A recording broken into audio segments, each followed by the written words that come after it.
Hello everyone, welcome back to our YouTube channel Jodhpur nursing classes. आज की class हमारी वैसी रहेगी जो प्रीवियसली क्लास रही थी। हमने प्रीवियसली क्लास में एमसीक्यू सेशन को स्टार्ट किया था और ये MCQ session upcoming exams NORCET 2023 के अकॉर्डिंग बहुत ही इंपॉर्टेंट होने वाले हैं। और दोस्तों, नोरसेट के एग्जाम्स का अप्रोक्सली 1 मंथ बचा है, तो जितना हो सकता है मैक्सिममली आप एमसीक्यू सेशंस को अटेंड करें और एमसीक्यूज को सॉल्व करने की कोशिश करें। ओके दोस्तों, तो आज की क्लास को कैरी ऑन करते हैं। एमसीक्यू सेशन आपके सामने दोस्तों, क्वेश्चन डिस्प्ले पे है आपके सामने। गोन्यूमीटर इज यूज्ड टू असिस्ट। गोन्यूमीटर क्या असिस्ट करने के लिए यूज में लिया जाता है? Option A muscle mass, option B range of motion, option C intra ocular pressure and option D is intra cranial pressure. तो गोन्यूमीटर क्या यूज्ड असिस्ट करने के लिए यूज में लिया जाता है दोस्तों? तो बहुत ही इंपॉर्टेंट है ये गोन्यूमीटर।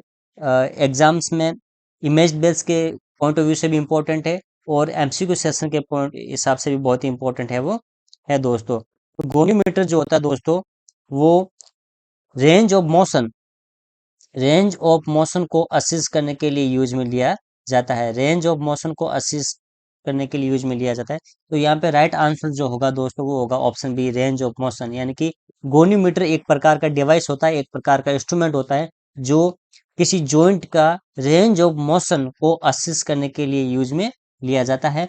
ये क्या करता है दोस्तों, ये किसी पोजीशन का एक रोटेशन को एंगल को चेक किया जाता है। ठीक है, इसको एक डायग्राम के माध्यम से भी समझते हैं दोस्तों। ये क्या है? ये गोनीमीटर है। ये जो डायग्राम है दोस्तों, ये गोनीमीटर का डायग्राम है। ये इमेज बेस्ड क्वेश्चन भी बनता है। यहाँ पे यहाँ पे देखिए दोस्तों, एग्जामिनर जो पेशेंट्स का जो जॉइंट है, नी जॉइंट है, नी जॉइंट पे गोनीमीटर को रखता है। इस एंगल को असिस करता है दोस्तों। एंगल को असिस करने के बाद इसकी पोजीशन को है वो डेफिनाइट करता है। तो गोनीमीटर का जो यूज लिया जाता है मोस्टली जो रेंज ऑफ मोशन में यूज में लिया जाता है। तो ये इमेज बेस के हिसाब से भी बहुत इंपॉर्टेंट है। आपको एग्जाम्स के अंदर इसका इमेज दे दिया जाएगा और ऑप्शन 4 आपके सामने होंगे, तो राइट आंसर जो होगा वो आपको पुट करना है। तो इमेज बेस्ड क्वेश्चन भी बनता है दोस्तों। तो गोनीमीटर जो होता है वो रेंज ऑफ मोशन को असिस्ट करने के लिए यूज में लिया जाता है। Option C intra ocular pressure. Intra ocular pressure को असिस्ट करने के लिए दोस्तों एक इंस्ट्रूमेंट होता है, एक डिवाइस होता है, उसका नाम होता है टोनोमीटर। क्या होता है? टोनोमीटर।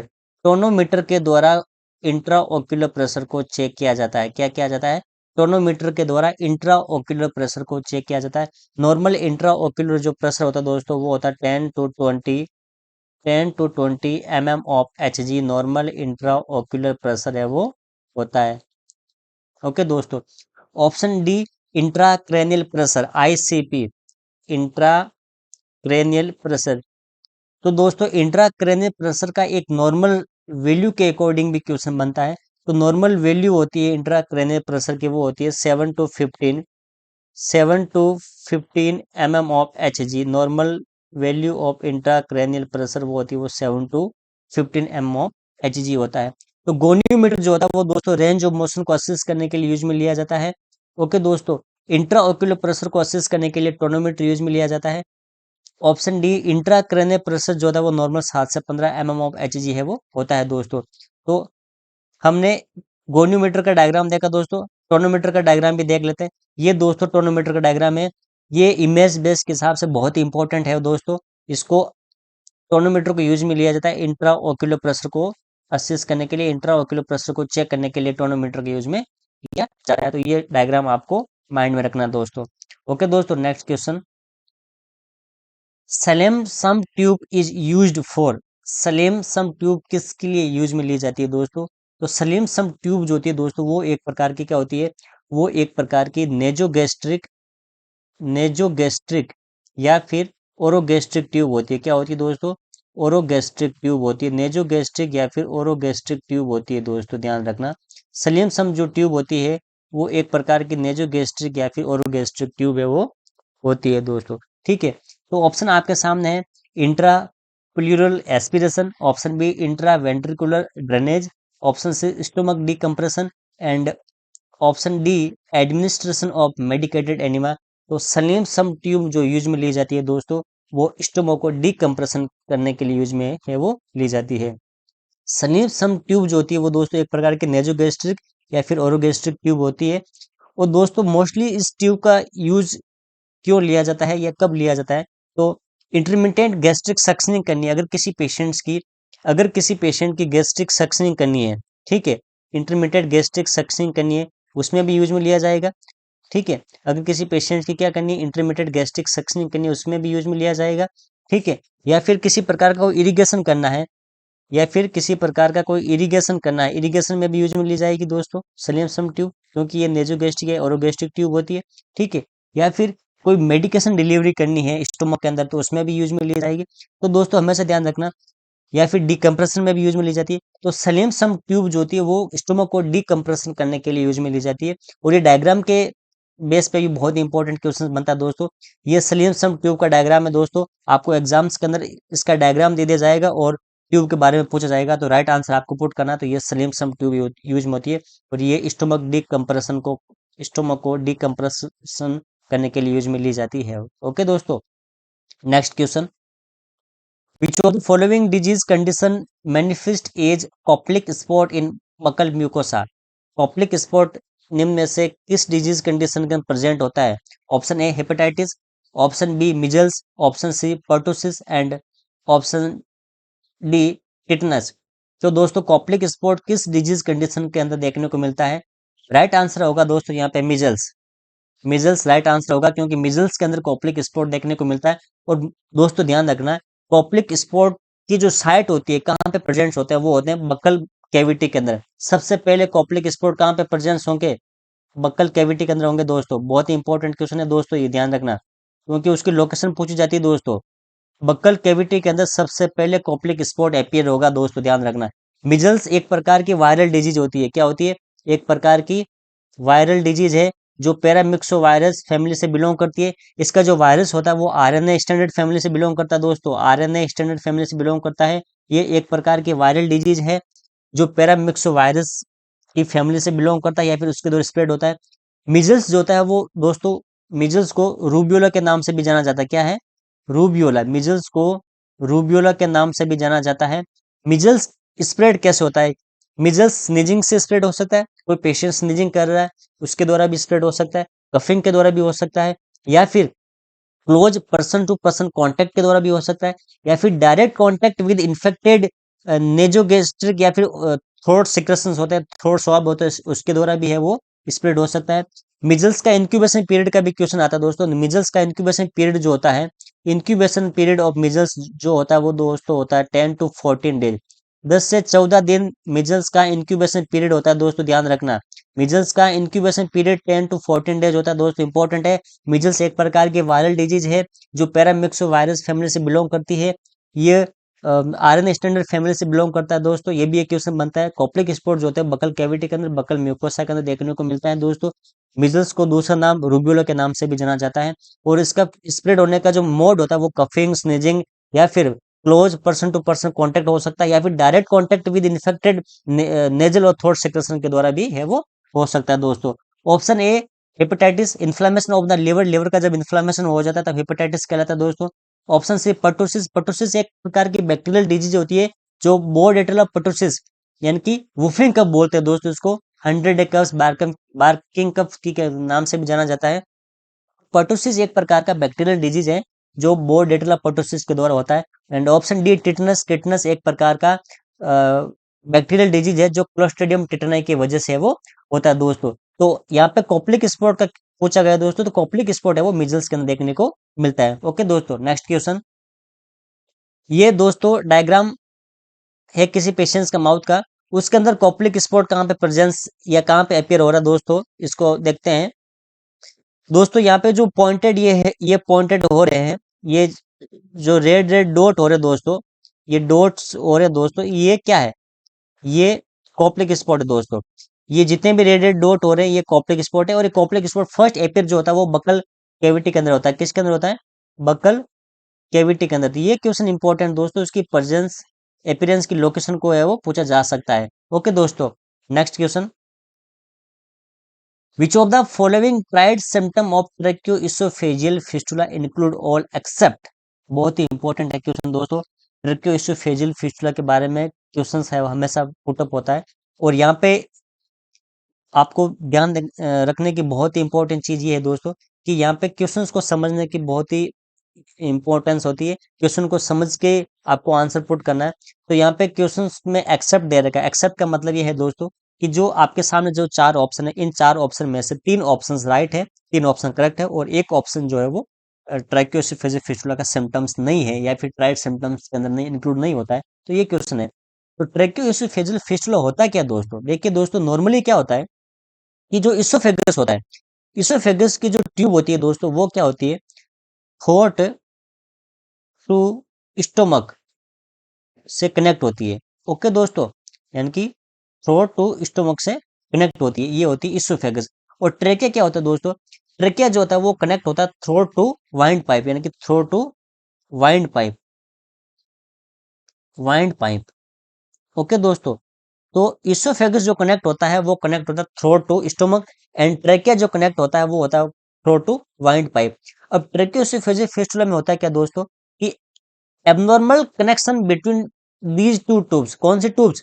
इसोफेगस और ट्रेकियो, यानी कि ट्रेकिया और इसोफेगस के बीच में एबनॉर्मल कनेक्शन हो जाता है, उसको ट्रेकियो इसोफेजिक फिस्टुला बोला जाता है दोस्तों। और हमेशा ध्यान रखना दोस्तों, ट्रेकियो इसोफेजिक फिस्टुला के अंदर 3C देखने को मिलता है। क्या मिलता है?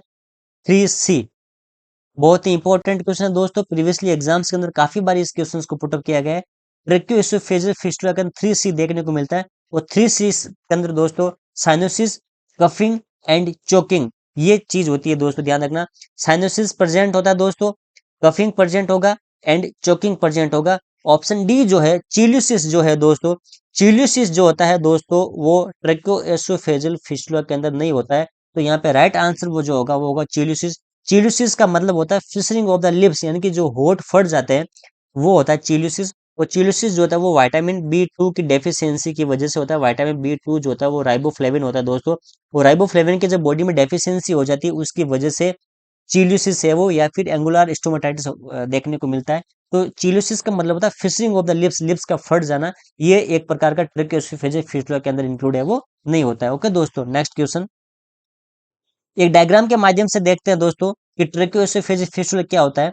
कि abnormal connection between trachea and oesophagus, यानी कि इसोफेगस और ट्रेकिया के बीच में जब एबनॉर्मल कनेक्शन हो जाता है, ठीक है दोस्तों, ये इसोफेगस है दोस्तों और ये ट्रेकिया है, इनके बीच में जब एबनॉर्मल कनेक्शन हो जाता है, एबनॉर्मल कनेक्शन हो जाएगा दोस्तों, उसको एबनॉर्मल कनेक्शन हो जाएगा, उसको क्या बोलेंगे? उसको ट्रेकियो इसोफेजियल फिस्टुला बोला जाता है, TEF।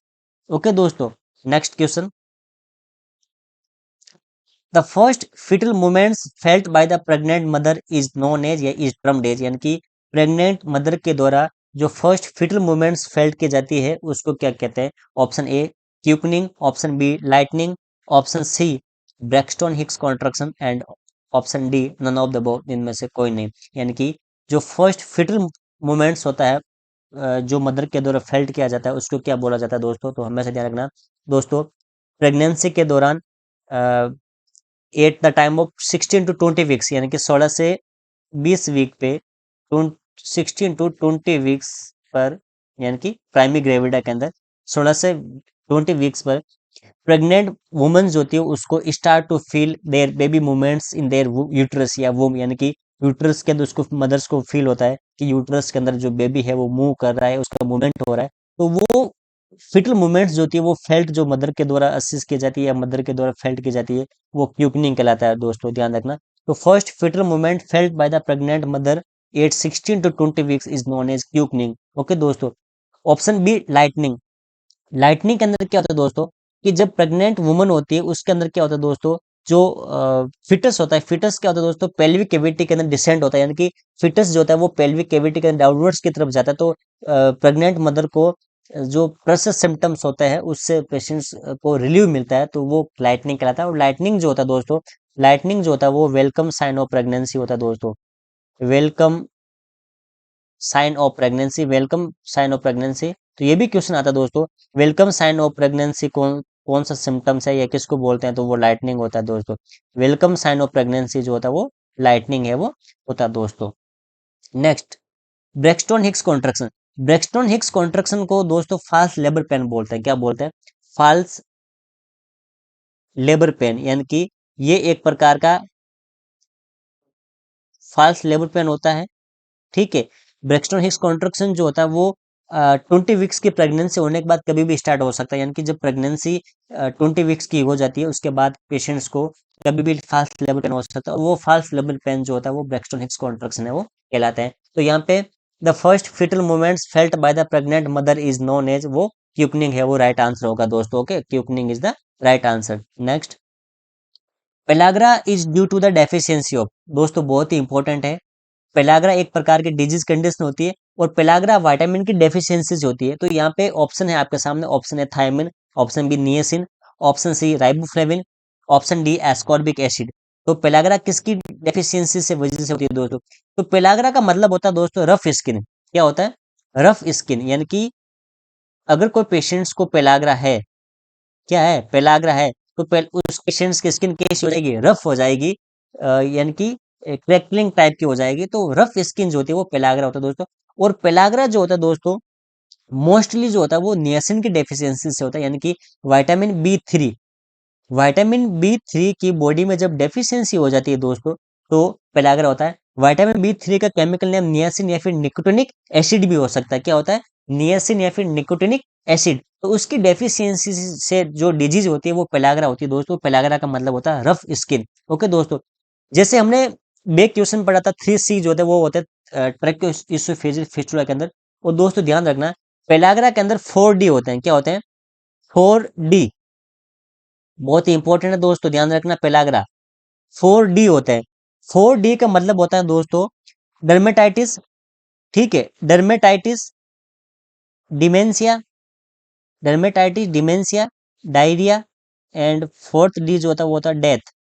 यानी कि 4th D सिम्टम्स जो देखने को मिलेंगे वो पेलाग्रा के अंदर मिलेंगे दोस्तों। और 4D का मतलब होता है dermatitis, dementia, diarrhoea and death. बहुत इंपॉर्टेंट है दोस्तों पेलाग्रा, ठीक है।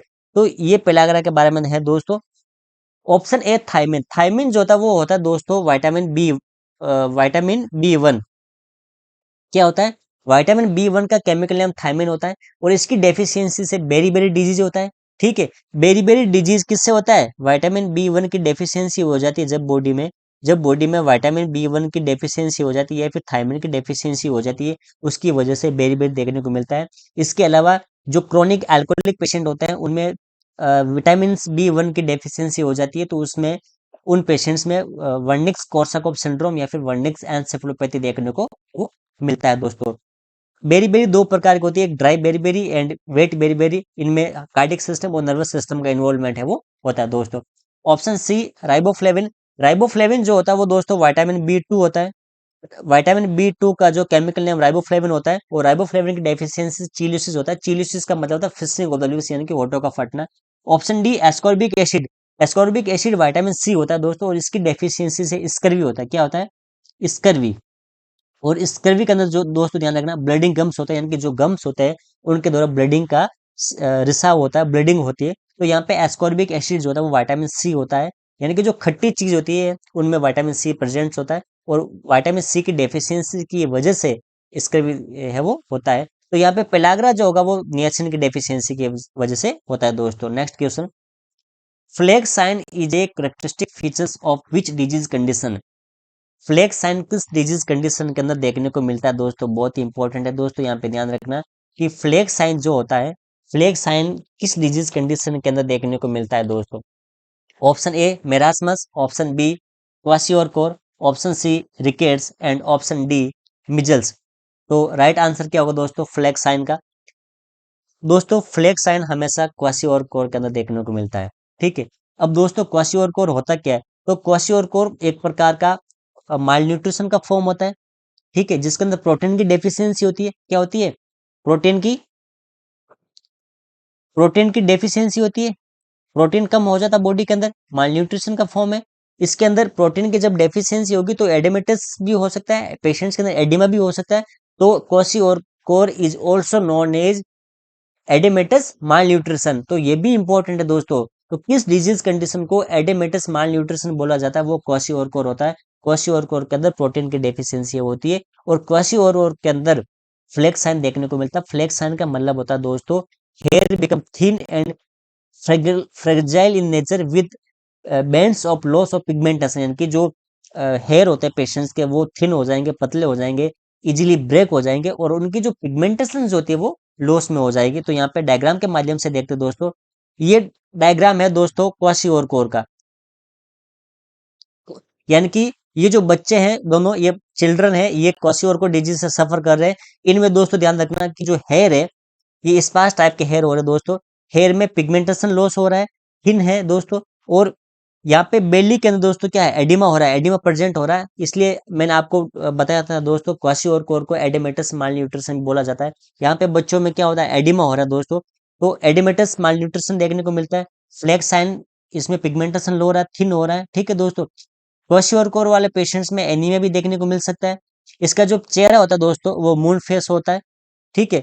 फैटी लिवर हो सकता है, स्वेलो एब्डोमेन, एब्डोमेन जो है वो स्वेलो हो सकता है, उसके अंदर स्वेलिंग देखने को मिल सकती है। और लेग्स के अंदर एडिमा देखने को मिल सकता है या फिर स्वेलिंग देखने को मिल सकती है। तो यहाँ पे दोस्तों ध्यान रखना कि जो फ्लेक्स साइन होता है वो करेक्टरिस्टिक फीचर्स होता है क्वाशियोर का।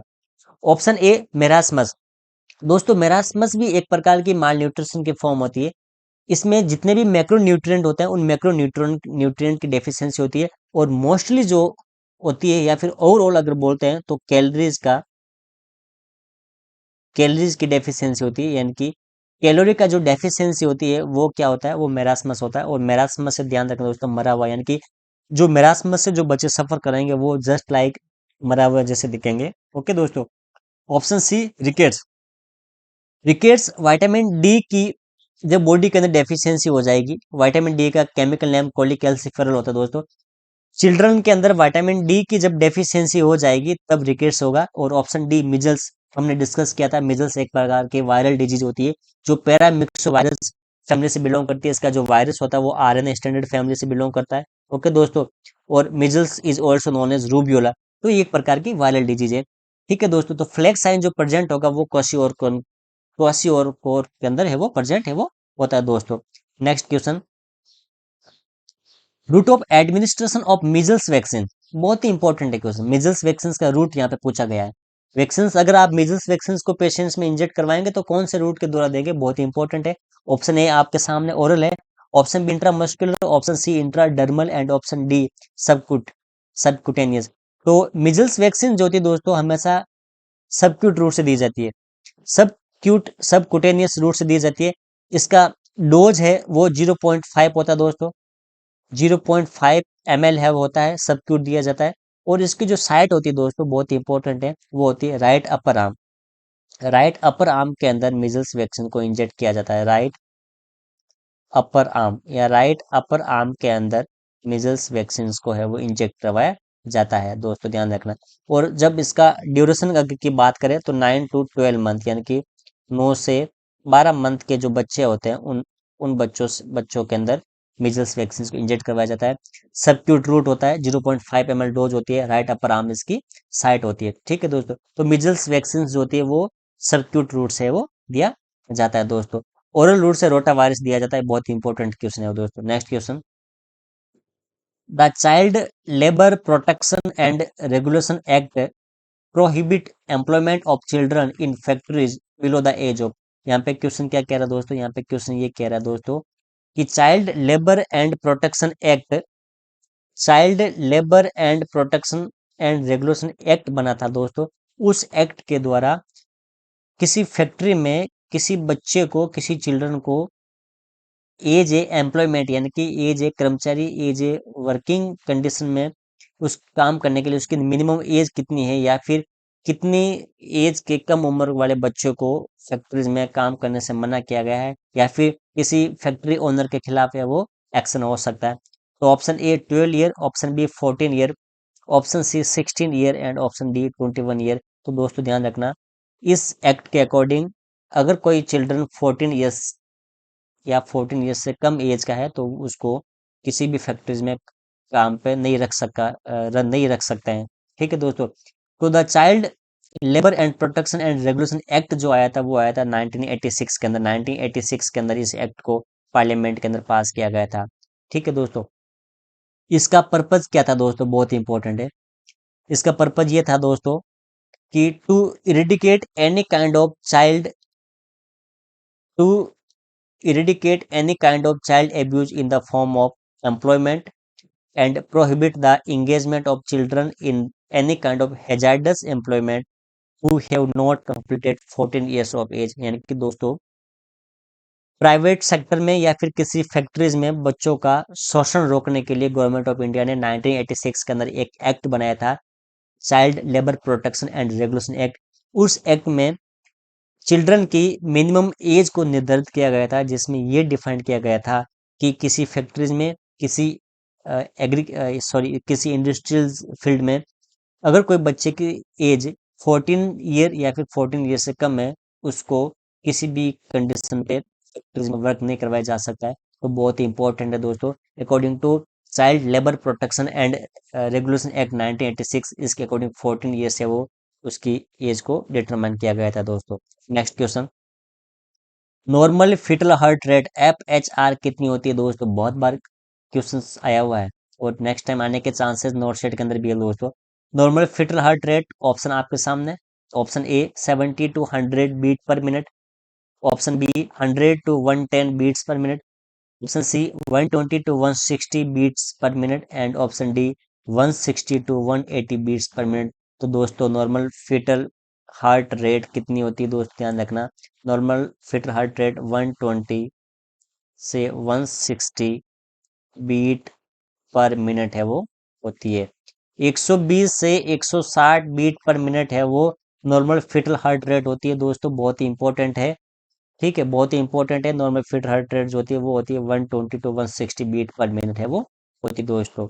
Next question, a test to assist the patency of fallopian tube, यानी कि फेलोपियन ट्यूब की पेटेंसी को असिस्ट करने के लिए कौन सा टेस्ट किया जाता है? बहुत इंपॉर्टेंट क्वेश्चन दोस्तों। सबसे पहले दोस्तों फेलोपियन ट्यूब का जब इन्फ्लामेशन होता है उसको क्या बोलते हैं? उसको बोलते हैं दोस्तों साल्पिंजाइटिस। क्या बोलते हैं? साल्पिंजाइटिस। साल्पिंजाइटिस फेलोपियन ट्यूब का इन्फ्लामेशन कहलाता है दोस्तों, ये ध्यान रखना। क्वेश्चंस आता है दोस्तों कि फेलोपियन ट्यूब का इन्फ्लामेशन क्या कहलाता है? साल्पिंजाइटिस। तो फेलोपियन ट्यूब की पेटेंसी को असेस क्या करना है, तो आप कौन सा टेस्ट करेंगे? Option A sick test, option B Widal test, option C Rubin test and option D sickling test. बताइए दोस्तों कौन सा टेस्ट है वो फेलोपियन ट्यूब की पेटेंसी को असेस करने के लिए किया जाएगा? तो यहाँ पे राइट आंसर होगा दोस्तों, होगा रूबिन टेस्ट। यानी कि रूबिन टेस्ट जो होता है वो फेलोपियन ट्यूब की पेटेंसी को असेस करने के लिए यूज में लिया जाता है दोस्तों, ध्यान रखना। सिक टेस्ट डिप्थीरिया के केस में लिया जाता है। किसमें? डिप्थीरिया। अगर किसी पेशेंट को डिप्थीरिया हो जाता है, डिप्थीरिया एक प्रकार का बैक्टीरियल डिजीज है जो कॉर्निबैक्टीरियम डिप्थीरिया की वजह से होता है। अगर किसी पेशेंट को डिप्थीरिया है और उस डिप्थीरिया को डिटेक्ट करना है, आइडेंटिफाई करना है, उसका डायग्नोसिस करना है, तो उसके लिए सिक टेस्ट किया जा सकता है। विडाल टेस्ट टाइफाइड में होता है दोस्तों। अगर किसी पेशेंट को टाइफाइड है, उसको डायग्नोस करना है, तो उसमें क्या किया जाएगा? उसमें विडाल टेस्ट किया जाएगा, ठीक है। Option D sickling test. Sickling test जो होता है दोस्तों वो होता है sickle cell disease. Sickle cell disease के अंदर किया जाता है, सिकल सेल डिजीज के अंदर सिकलिंग टेस्ट किया जाता है। सिकल सेल डिजीज के अंदर क्या होता है दोस्तों, जो एबनॉर्मल हीमोग्लोबिन होता है उसको आइडेंटिफाई करने के लिए, उसको डिटेक्ट करने के लिए जो टेस्ट किया जाता है वो सिकलिंग टेस्ट होता है।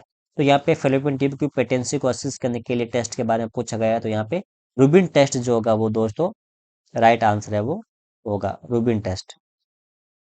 Next question, during postpartum period deep vein thrombosis can be assist by, यानी कि डीवीटी को किसके द्वारा असिस्ट किया जाएगा? बहुत ही इंपॉर्टेंट है दोस्तों। डीवीटी को पोस्टपार्टम पीरियड के दौरान है दोस्तों, कोई पेशेंट है और पेशेंट को डीवीटी है, तो आप कैसे असिस्ट करेंगे?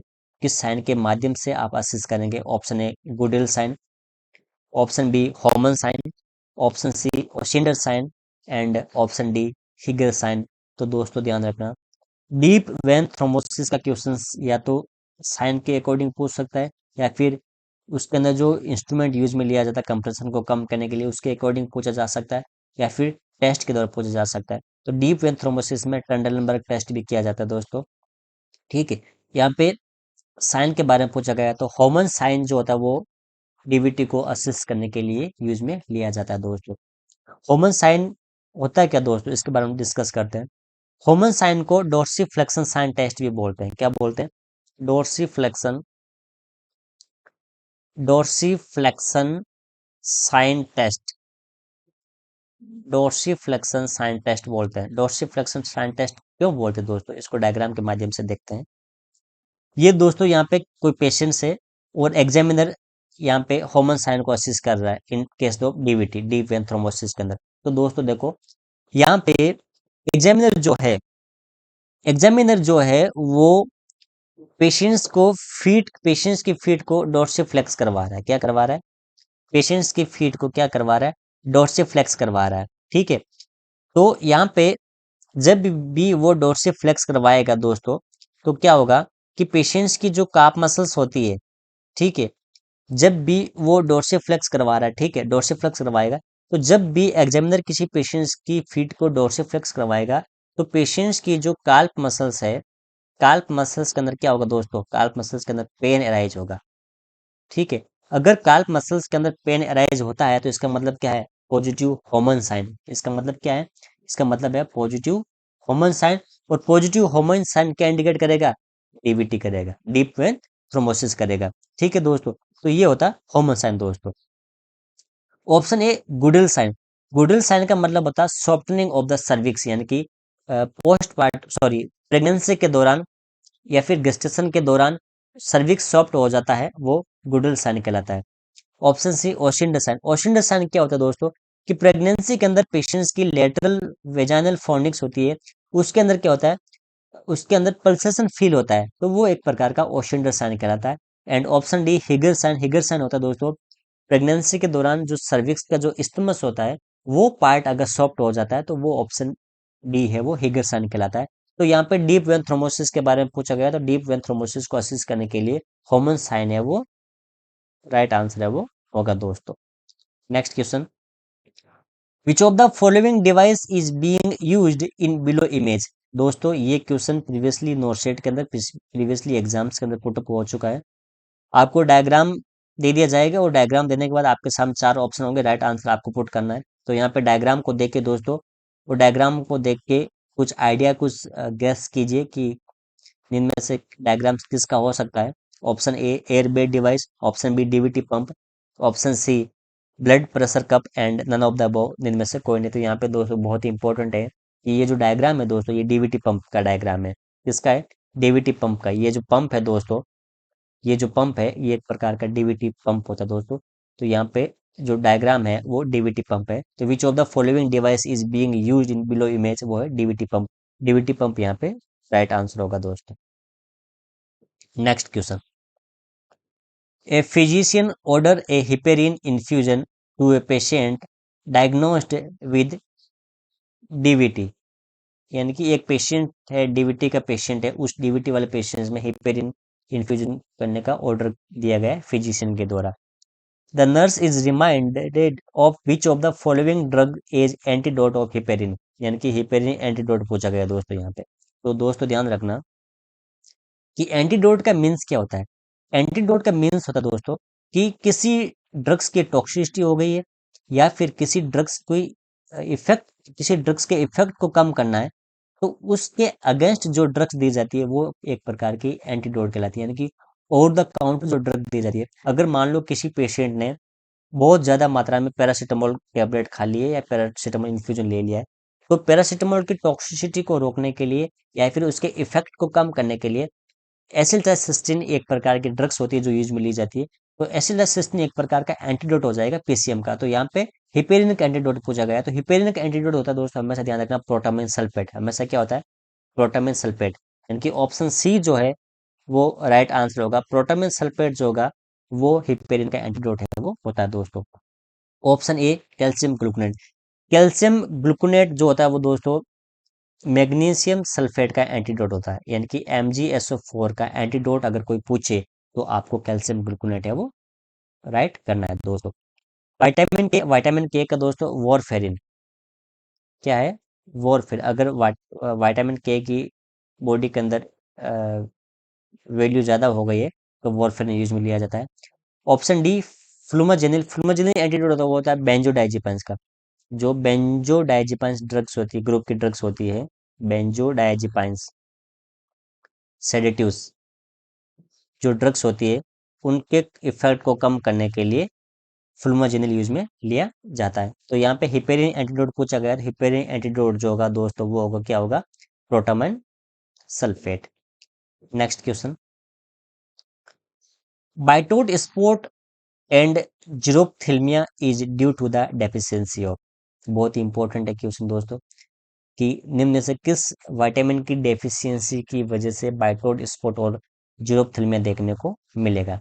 Option A vitamin A, option B vitamin C, option C vitamin B 1 and option D vitamin B 2। तो दोस्तों हमेशा ध्यान रखना, बाइटोट स्पॉट एंड जीरोप्थिल्मिया ये हमेशा विटामिन ए की डेफिशिएंसी से है वो होता है। राइट आंसर क्या जाएगा, विटामिन ए। यानी कि जब भी बॉडी में विटामिन ए की डेफिशिएंसी हो जाएगी तो विटामिन ए की डेफिशिएंसी की वजह से जो फीचर्स देखने को मिलेंगे वो बाइटोट स्पॉट या फिर जीरोप्थिल्मिया में देखने को मिलेंगे। तो यहाँ पे राइट आंसर जो होगा दोस्तों वो विटामिन ए है, वो राइट आंसर होगा। बी विटामिन सी जो होता है दोस्तों वो होता है एस्कॉर्बिक एसिड, क्या होता है, ascorbic acid. Vitamin A retinol होता है दोस्तों, विटामिन ए का केमिकल नेम रेटिनॉल होता है। ऑप्शन बी के बारे में डिस्कस कर रहे हैं, ऑप्शन बी जो है विटामिन सी है, विटामिन सी का केमिकल नेम एस्कॉर्बिक एसिड होता है। और एस्कॉर्बिक एसिड की जब बॉडी में डेफिशिएंसी हो जाती है तो उसकी वजह से स्कर्वी होता है, क्या होता है, स्कर्वी। और स्कर्वी के अंदर ब्लीडिंग गम्स देखने को मिलता है। ओके दोस्तों, option C vitamin B 1, vitamin B 1 का केमिकल नेम थायमिन होता है दोस्तों, थायमिन जो होता है वो विटामिन बी 1 का केमिकल नेम होता है। और जब बॉडी में थायमिन की डेफिशिएंसी हो जाती है तो क्या होगा, तो बेरी बेरी देखने को मिलेगा, पेशेंट्स के अंदर क्या होगा, बेरी बेरी डिजीज होगी, हमने डिस्कस किया था ऑलरेडी, बेरी बेरी होगी। या फिर वर्निक्स कोर्साकॉफ सिंड्रोम देखने को मिलेगा, वर्निक्स कोर्साकॉफ सिंड्रोम देखने को मिलेगा, क्योंकि जो क्रोनिक एल्कोहलिक पेशेंट्स होते हैं उनमें विटामिन बी 1 थायमिन की डेफिशिएंसी हो जाती है तो वर्निक्स एन्सेफलोपैथी या फिर वर्निक्स कोर्साकॉफ सिंड्रोम देखने को मिलेगा। Option D vitamin B 2, vitamin B 2 का केमिकल नेम होता है दोस्तों राइबोफ्लेविन, राइबोफ्लेविन जो होता है वो विटामिन बी 2 का केमिकल नेम होता है। और राइबोफ्लेविन की डेफिशिएंसी से चीलियोसिस होता है, क्या होता है, चीलियोसिस। चीलियोसिस का मतलब होता है दोस्तों होठों का फटना या फिर फिशरिंग, लिप्स का फिशरिंग हो जाता है, होठ फट जाते हैं, तो वो विटामिन बी 2 की डेफिशिएंसी है, यानी कि राइबोफ्लेविन की डेफिशिएंसी है। तो Bitot spot and xerophthalmia is due to the deficiency of vitamin A retinol. Okay दोस्तों, तो दोस्तों आज का एमसीक्यू सेशन यही फिनिश होता है।